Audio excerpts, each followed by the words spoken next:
ញហ្នឹងគឺនៅលេខ3ឥឡូវនេះយើងទៅទស្សនាឱកាសរបស់អេស្ប៉ាញចូល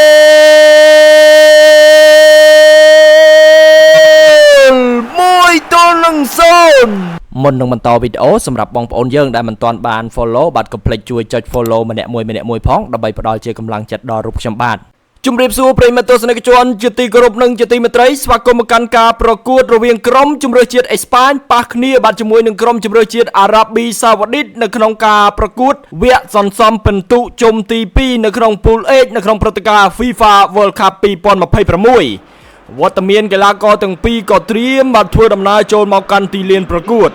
នេះកីឡាករបាទរបស់អេស្ប៉ាញដែលដឹកនាំក្រុមបាទដោយកីឡាកររ៉ូទ្រីបាទជាមួយនឹងក្រុមរបស់អារ៉ាប៊ីសាអូឌីតក៏ធ្វើដំណើរចូលមកកាន់ទីលានប្រកួតផងដែរ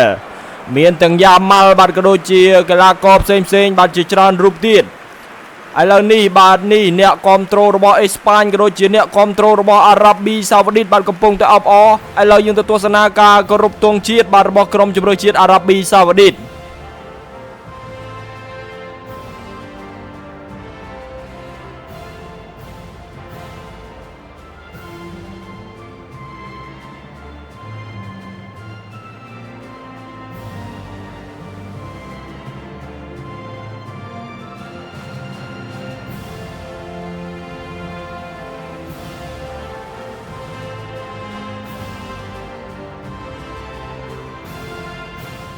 ឥឡូវនេះការគោរពទង់ជាតិក៏បានបញ្ចប់កីឡាករទាំងពីរក៏ធ្វើការចាប់ដៃស្វាគមន៍គ្នាមុននឹងការប្រកួតចាប់ផ្ដើម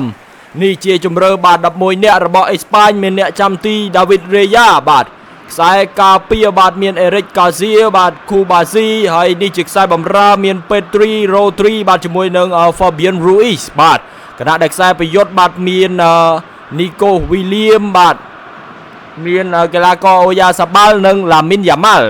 នេះជា11នាក់បាទរបស់ក្រុមបាទជម្រើសជាតិអារ៉ាប៊ីសាអូឌីតហើយគួរបញ្ជាក់ផងដែរថាបាទក្រុមទាំងពីរនឹងត្រូវជួបគ្នានៅម៉ោង11យប់នេះបាទការប្រកួតជម្រុះបាទនៅក្នុង Pool H បាទបងប្អូនកុំភ្លេចតាមដានទស្សនាទាំងអស់គ្នាផងគណៈដែលអេស្ប៉ាញបាទគឺមិនទាន់ស្គាល់ពាក្យថាឈ្នះទេបាទកាលពីជុំទី1គឺបានត្រឹមស្មើគ្នាបាទជាមួយនឹងក្រុមខាប់វើតបាទហើយគណៈដែលយប់នេះបាទត្រូវជួបអារ៉ាប៊ីសាអូឌីតគឺ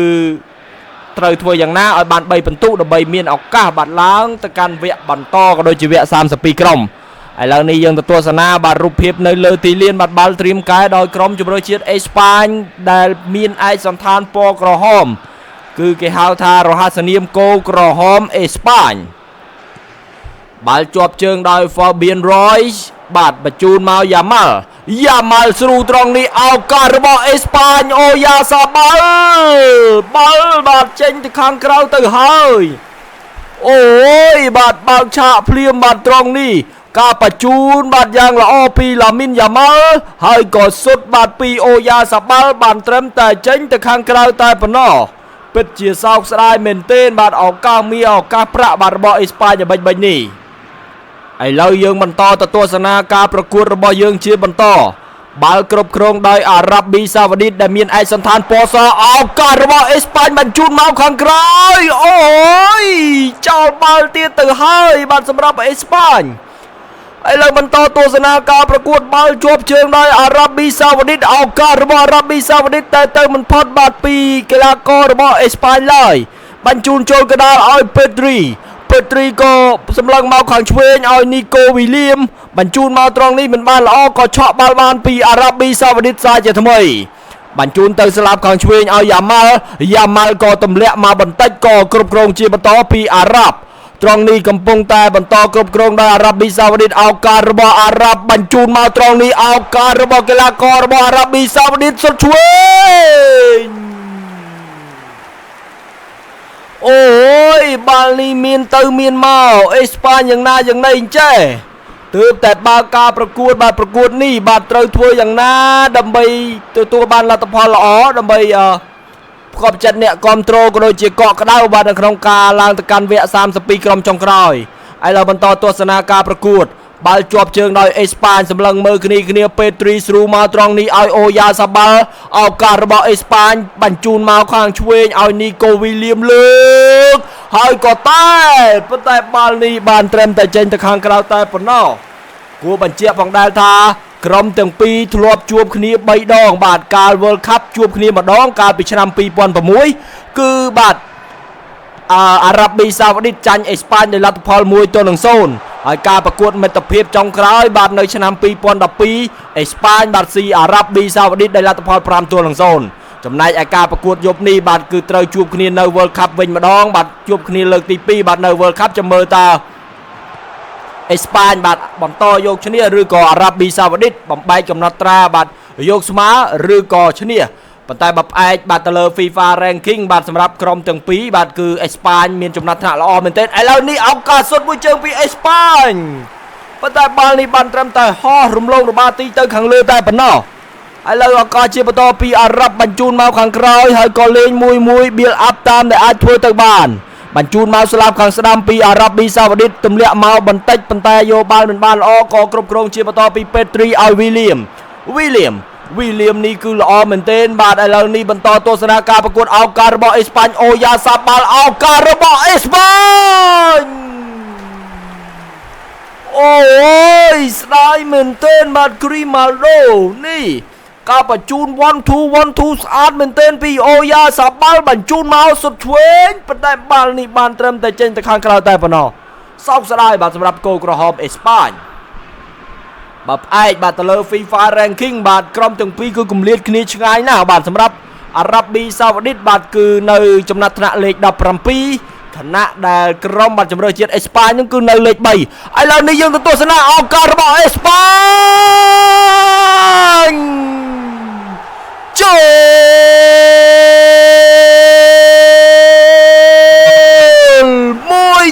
1-0អូយ៉ាសាបាល់មិនអោយបាទមិនអោយអ្នកគ្រប់គ្រងខកចិត្តទេនេះល្អមែនទែនបាទអូយ៉ាសាបាល់សុទ្ធមួយជើងនេះបាទពីការបង្កកំហុសបាទពីសំណាក់កីឡាកររបស់អារ៉ាប៊ីសាអូឌីតបញ្ជូនបាល់ធ្វើឲ្យភ្លាត់បាទមកដល់ជើងអូយ៉ាសាបាល់ក៏អូយ៉ាសាបាល់មិនយកបាល់ទៅចាក់ចោលទេបាទគឺមិនធ្វើឲ្យអ្នកគ្រប់គ្រងយើងខកចិត្តទេនេះការទប់មួយបាទពីអូយ៉ាសាបាល់ហើយក៏សុទ្ធមួយជើងឆ្វេងបាទធ្វើឲ្យអ្នកចាំទីរបស់អារ៉ាប់មិនអាចសង្គ្រោះបាល់នេះបានឡើយ1-0សម្រាប់បាទអារ៉ាប៊ីសាអូឌីតបាទចំណាត់ថ្នាក់នៅលើ FIFA ranking បាទគឺលេខ17អាចថាគម្លាតមួយរៀងឆ្ងាយដែរបាទសម្រាប់ការប្រកួតនេះអធិស្ឋានផងដែរប្រិមិត្តយើងបាទសម្រាប់អារ៉ាប់បាទខ្ញុំបាទប្រាប់ព័ត៌មានច្រឡំបាទបងប្អូនបាទខ្ញុំបាទសុំទោសផងសម្រាប់អារ៉ាប៊ីសាអូឌីតបាទគឺចំណាត់ថ្នាក់លេខ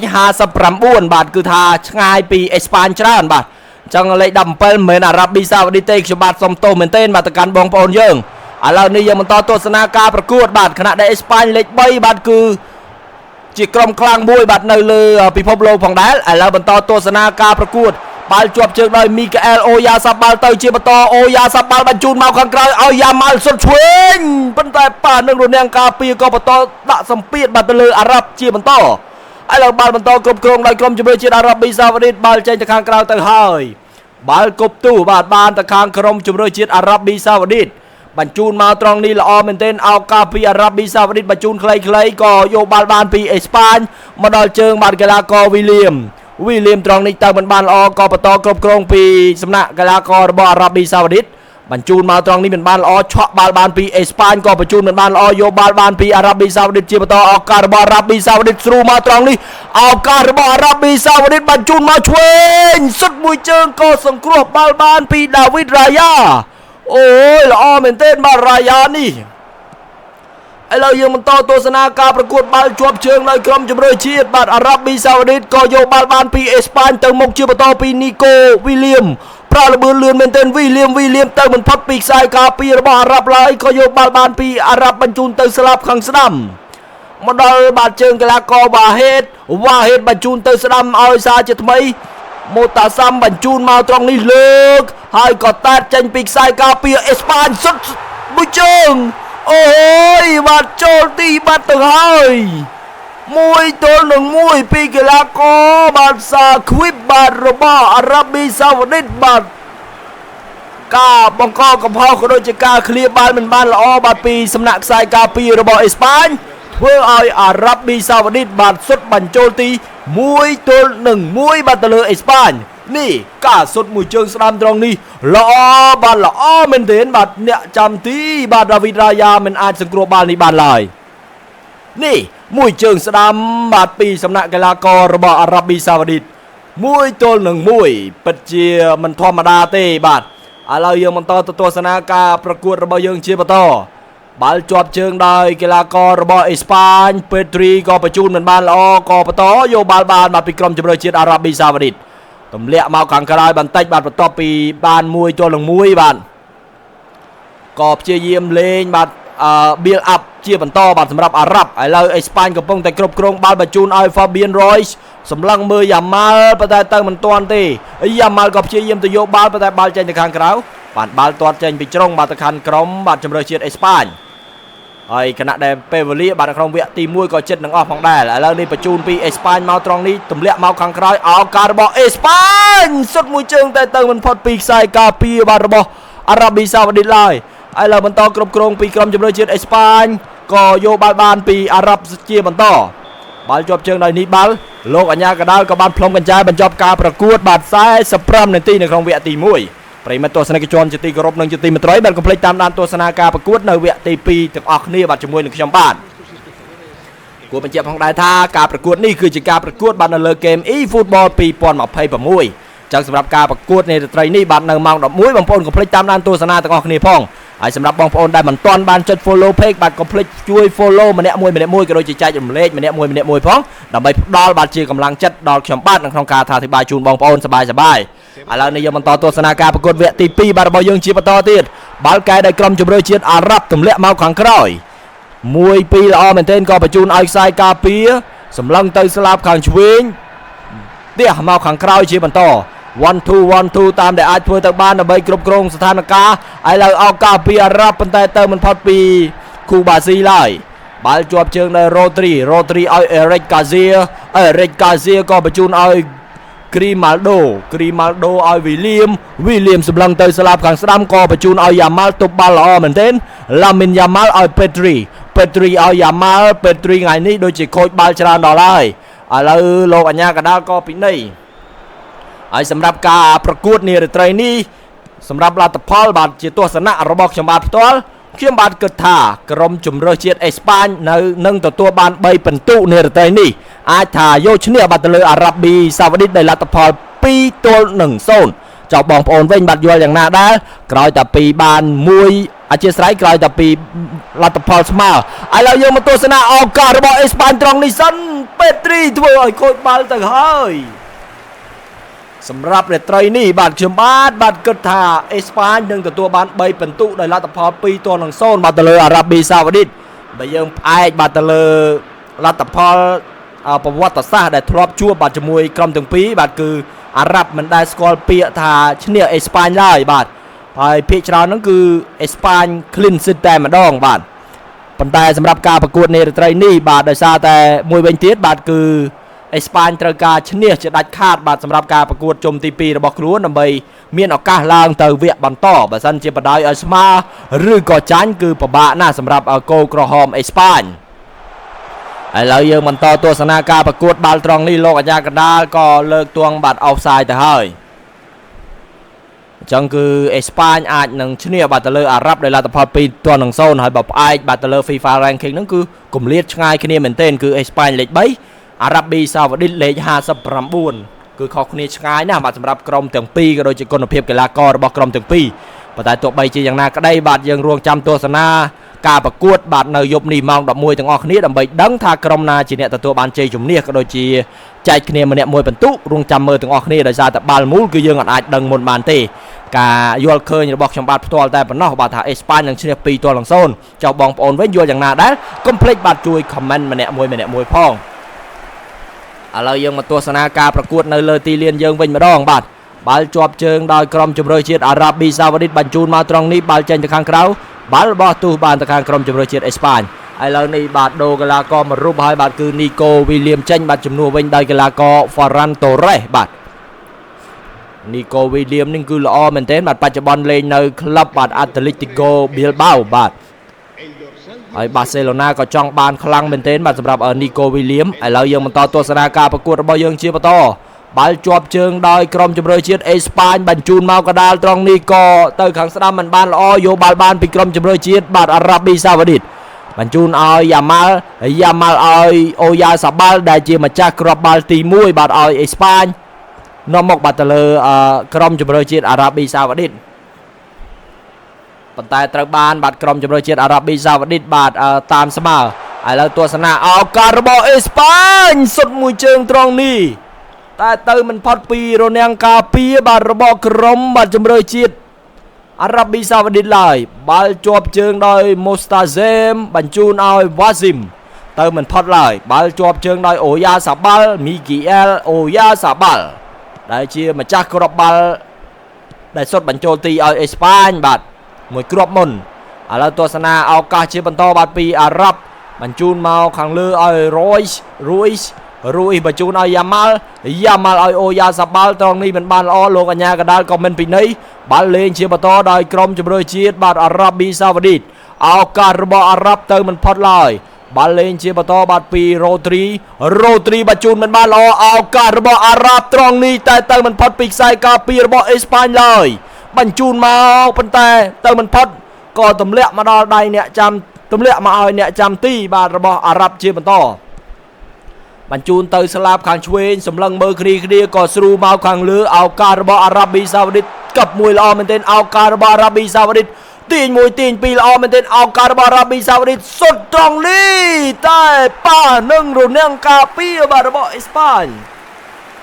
ធ្វើឲ្យបាល់នេះបានត្រឹមតែចេញទៅខាងក្រៅតែប៉ុណ្ណោះនេះការញាក់បាល់ល្អមែនទែនហើយការបញ្ជូននឹងគឺល្អប៉ុន្តែសុទ្ធទៅគឺមិនផុតបាទពីរនាំងការពារបាទរបស់គោលក្រហមអេស្ប៉ាញឡើយហើយសម្រាប់ការប្រកួតបាទកាលពីព្រឹកមិញហ្នឹងបាទគឺល្អមែនទែនបាទសម្រាប់សាមរ៉ៃជប៉ុនបាទគឺឈ្នះបាទទៅលើក្រុមបាទជម្រើសជាតិទុយនេស៊ីបាទដោយលទ្ធផល4-0ពិតជាមិនធម្មតាទេបាទសម្រាប់ជប៉ុនឥឡូវបន្តទស្សនាការប្រកួតរបស់យើងជាបន្តបាល់ជាប់ជើងដោយអារ៉ាប៊ីសាអូឌីតឱកាសរបស់អេស្ប៉ាញត្រង់នេះបញ្ជូនមកឲ្យអ៊ុលម៉ូដេនីអ៊ុលម៉ូទប់បាល់មួយល្អមែនទែនអ៊ុលម៉ូសម្លឹងមើលគ្នាអ៊ុលម៉ូក៏បញ្ជូនឲ្យហ្វារ៉ាន់តូរ៉េឲ្យឡូរ៉ុនទេលើកមកត្រង់នេះបាល់ចាប់ជាប់បាទពីអ្នកចាំទីបាទរបស់អារ៉ាប៊ីសាអូឌីតទៅហើយ85នាទីកន្លងផុតទៅលទ្ធផលមិនទាន់មានការប្រែប្រួលទេបាទគឺ1-1ដដែល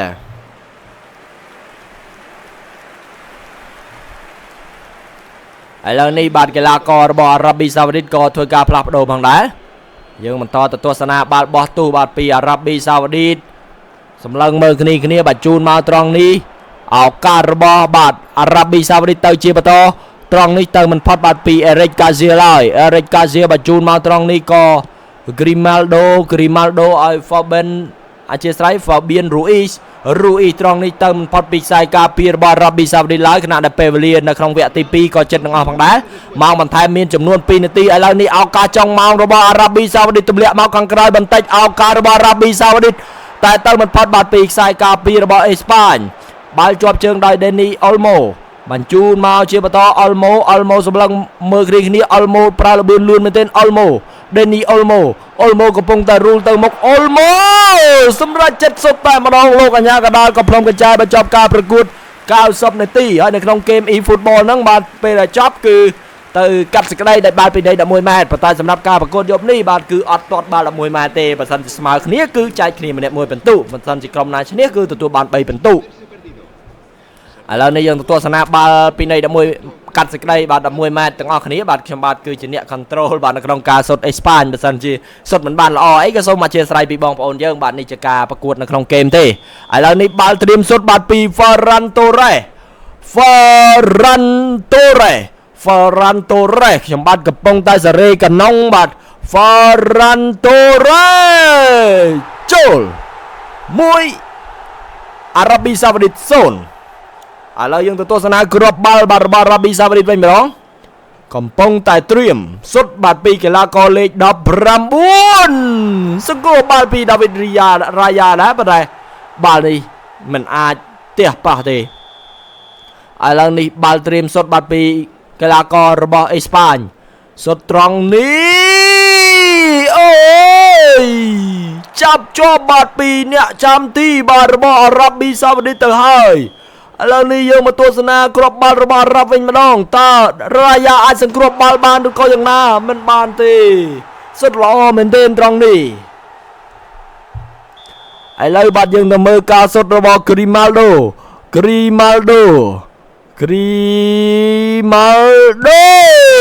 អូយមិនចូលទេអត់ចូលពីគ្រាប់ហើយបាទសម្រាប់អេស្ប៉ាញឥឡូវយើងបន្តទស្សនាបាទការសុទ្ធរបស់គ្រាប់បាល់ទី3របស់អារ៉ាប់វិញម្ដងចូលទីបានល្អមែនទែនអញ្ចឹងបើសិនជាមកគ្រាប់ទៀតបាទអេស្ប៉ាញបាទសុទ្ធអត់ចូលគឺអេស្ប៉ាញចាញ់ហើយឥឡូវនេះយើងមកទស្សនាការសុទ្ធបាទគ្រាប់បាល់ទី4បាទរបស់អេស្ប៉ាញសុទ្ធដោយដេនីអុលម៉ូអូយអត់ចូលទេអបអរសាទរបាទទៅកាន់អារ៉ាប៊ីសាអូឌីតបាទបានយកឈ្នះបាទទៅលើអេស្ប៉ាញនៅក្នុងការប្រកួតហ្គេម eFootball អញ្ចឹងប្រិមត្តទស្សនិកជនជាទីគោរពនិងជាទីមេត្រីបាទកុំភ្លេចតាមដានទស្សនាការប្រកួតបាទនៅក្នុង Pool H បាទវគ្គសន្សំពិន្ទុនៅក្នុងព្រឹត្តិការណ៍ FIFA World Cup 2026បាទក្នុងចំនួនរវាងអេស្ប៉ាញទល់ជាមួយនឹងអារ៉ាប៊ីសាអូឌីតទាំងអស់គ្នាចឹងបងប្អូនដែលកំពុងតាមដានទស្សនាជាចុងក្រោយបាទខ្ញុំបាទក៏សូមខន្តីអភ័យទោសក៏ដូចជាអរគុណនៅវត្តមានដ៏មានតម្លៃរបស់ពុកម៉ែពុកមីងបងប្អូនហើយបើសិនជាមានកន្លែងណាលើសលួសខ្វះខាតឬក៏និយាយមិនត្រឹមត្រូវខុសឆ្គងកន្លែងណាមួយក៏សូមអធិស្ឋានពីពុកម៉ែពុកមីងបងប្អូនដោយសារតែនេះគ្រាន់តែជាការអធិប្បាយកំសាន្តជូនបងប្អូនមុននឹងការប្រកួត World Cup មកដល់ផងដែរបាទអញ្ចឹងខ្ញុំបាទអរគុណមែនទែនហើយកុំភ្លេចជួយ follow ក៏ដូចជាជួយ share ម្នាក់មួយផងប្រិមិត្តយើង